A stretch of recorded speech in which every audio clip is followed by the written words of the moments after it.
We're joined now from Beirut by Osama Hamdan. He's a foreign affairs spokesman for Hamas. Osama Hamdan, Israel has demonstrated that it is prepared to go on killing Gaza's women and children, civilians generally. Why are you encouraging them by still continuing to fire your ineffective rockets into their territory? Well, in fact, the Israelis are killing women, children for 6 decades and more. They are killing the children and the women from 1948. Everyone remembers Deir Yassin massacre, Kafr Qasim massacre, Sabra and Shatila massacre. Everyone is remembering that. But I'm asking about the now. I'm asking about the now. They are only attacking you because you continue to attack them. Your attacks on them have virtually no effect except causing hysteria. They are killing your children, your women by the hundred. Exactly. Well, why do you go on firing rockets? This is their mentality. This is their history and this is their mentality, and everyone knows, and you have to know that they have started the attack against Gaza before launching any rocket against the Israelis. There was a ceasefire 2012, and the one who violated this ceasefire was the Israeli army. And we said from day number one that we are not willing to have a fight. We are not willing to react against the Israeli attack. And then they bombed houses, killed 11 children and women, injured more than 40 civilians. Mr. Hamdan, then there was a reaction.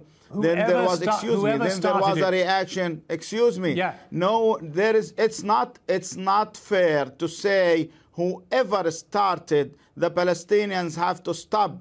It's not fair to ask the Palestinians to give up their necks and threats for the Israelis to slaughter it whenever and however they want that. Mr. Hamdan,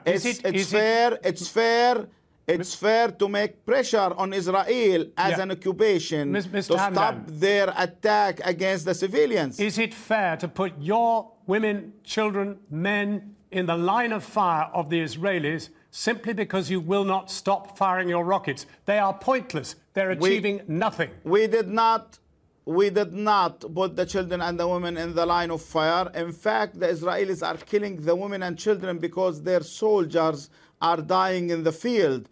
If you look at the numbers, through that fight, more than 60 Israeli soldiers were killed, and all the killing on the Palestinian side was among the civilians. Not true. You've had a number of your fighters killed coming out of the tunnels. In fact, every single one that's come out of your tunnels has died. It has been pointless. Now, why not stop? Why not stop tonight? Excuse me, it's not true. You are talking about the Israeli story, which is not a story. You are buying the Israeli story, and you are not listening to the Palestinians who are suffering, who are being killed, who are under the occupation, who are now feeling very desperate because Netanyahu destroyed the political solution and the two-state solution. He undermined the solution, the political solution. You have to understand the Palestinians. If you are willing to accept the Israeli occupation, have them to occupy your lands and your homeland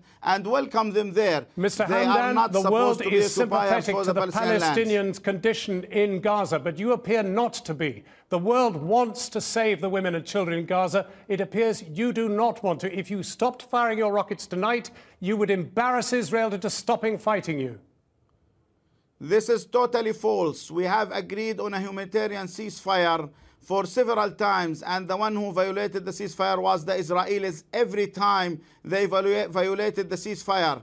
And in 2012, there was a ceasefire. The one who violated that was the Israelis, using a story of the 3 settlers, which everyone knows for true that they were killed in a crime attack. Mr. Hamdan, we have to restrict ourselves to what's going on now. Excuse me, you have to understand the facts, not to buy the false story of the Israelis who are occupying the Palestinian land. Okay, well, here's a fact from the United Nations, Mr. Hamdan. Here is a fact from the United Nations. This is a fact from the United Nations. You have put rockets and weapons in 3 of their schools. They admit that. Why? Why are you putting rockets and things in schools, in hospitals? That's why they get hit. This is not true. When someone said that, we called for a formation for independent investigation committee to investigate about that, and then they said it was not a real story. We are not sure about what was being said. This is what the UN answered. So we are not accepting that. We won't accept to use the schools. I want to remind you, in 2008, Mr. Hamdan, I'm sorry, we have not got time to go back into history.